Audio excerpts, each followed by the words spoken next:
Maulang umaga. So ngayon ay Biyernes ng umaga. Siguro yun yung mga 7:30. So maulan dito ngayon sa San Pablo. So ngayon ulit tayo nakapag-vlog dahil walang pasok ang mami. So tulog pa ang mga bata, iniintay ko silang magising. Pero bago yan nakakain na ako, then ayun na nga, gising na nga si Bunso. So bago sila kumain, iinom muna sila ng gamot kasi silang magkuya ay naggagamot para sa kanilang baga, para lumakas ang kanilang baga. So 6 months ang kanilang gamutan, ang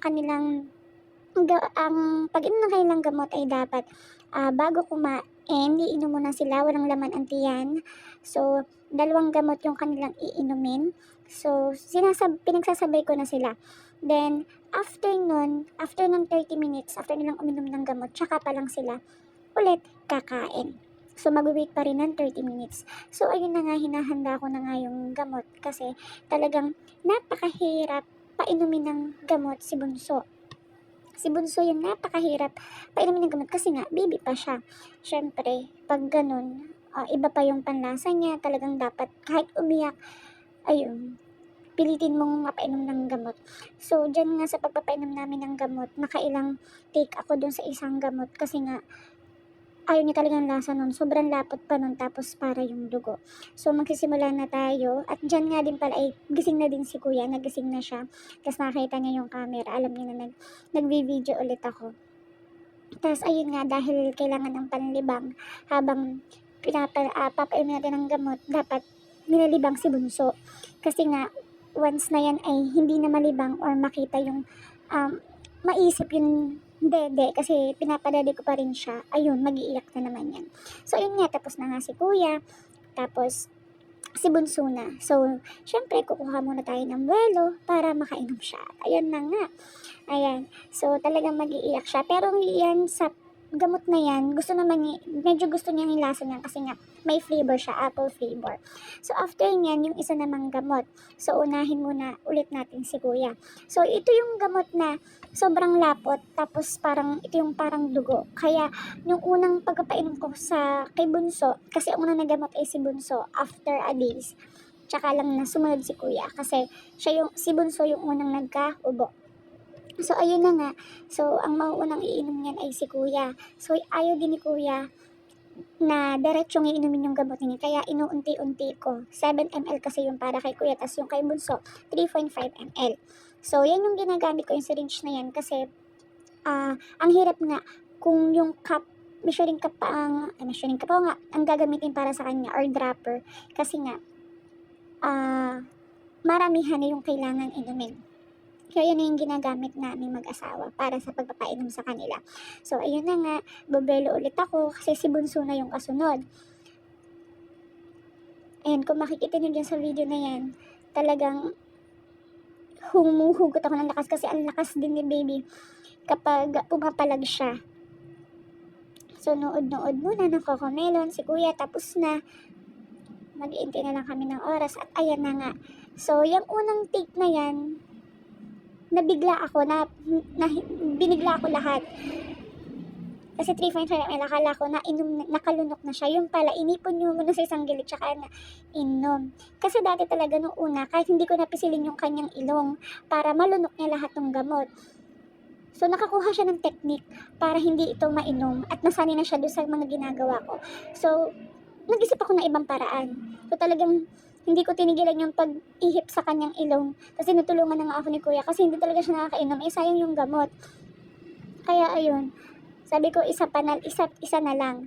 At ayun na nga, hanggang sa nakainom, alam ko nakakainom na siya. So, pasintabi po, hindi po yan dugo, yan po ay gamot. Sa mga makakapanood, ito po ay gamot, hindi po ito dugo. Baka po kasi kung anong isipin nila. At ayun na nga, kung makikita niyo sa isang gilid, sa baba tulog pa rin si ate. Kasi nung gabi, siya yung pinagbantay ko kay Bunso. Kasi nagising ulit siya after niya matulog. Antok na ako, kaya siya muna nagbantay. So, ayun, habang naghihintay kami ng oras, ng 30 minutes para makakain ulit siya, mag-nebulize naman si kuya. Ang pag-nebulize kasi as of today, may hika pa rin si kuya. Hinahapo pa rin siya. Kaya ang sabi ni Doc, kasi pinacheck up ko siya kahapon, every 6 hours ang kanyang pag-nebulize.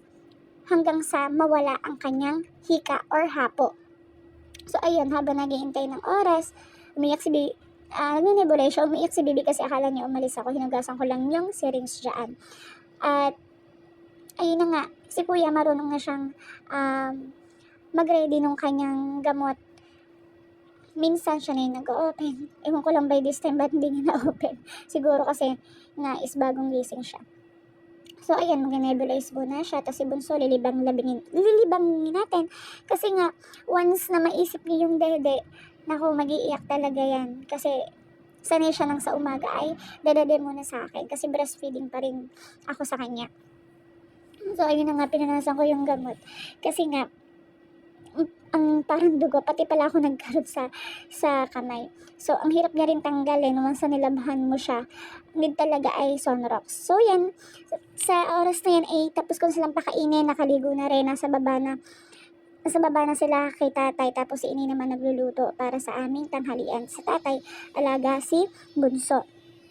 Tapos yan, maglilinis muna ako. Araw-araw ko yung ginagawa kasi nga, minsan ang mga bata sanay kumain ng biscuits dito sa gabi.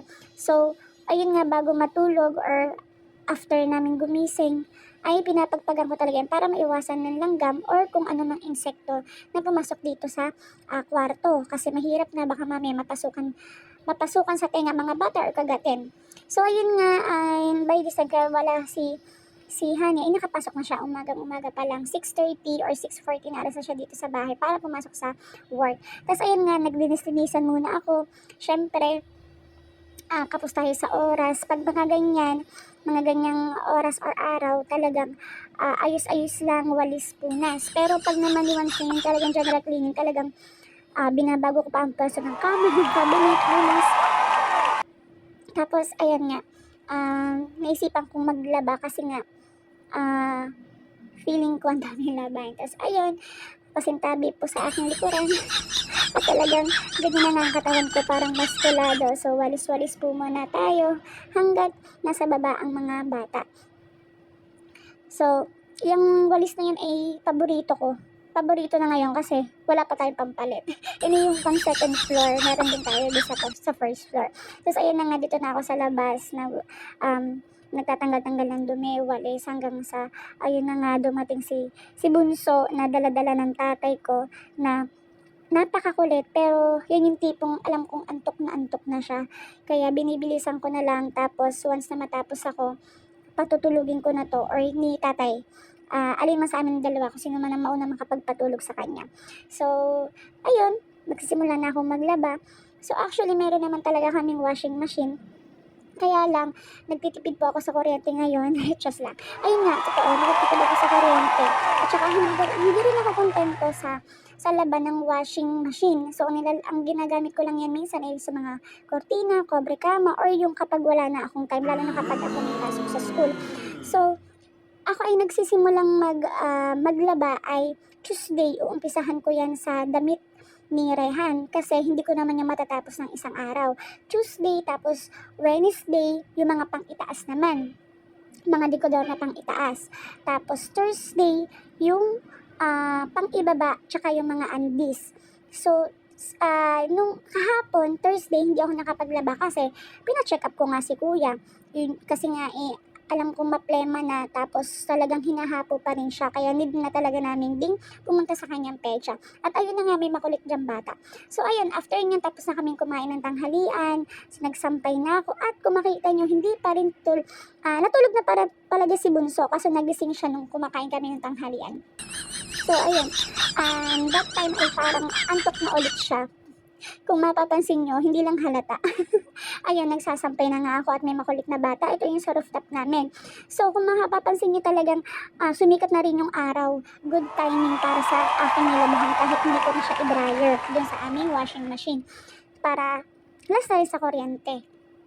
So, kahit naman hindi masyado gainit, basta mahangin, ay matutuyo na talaga kasi mahangin dyan sa rooftop.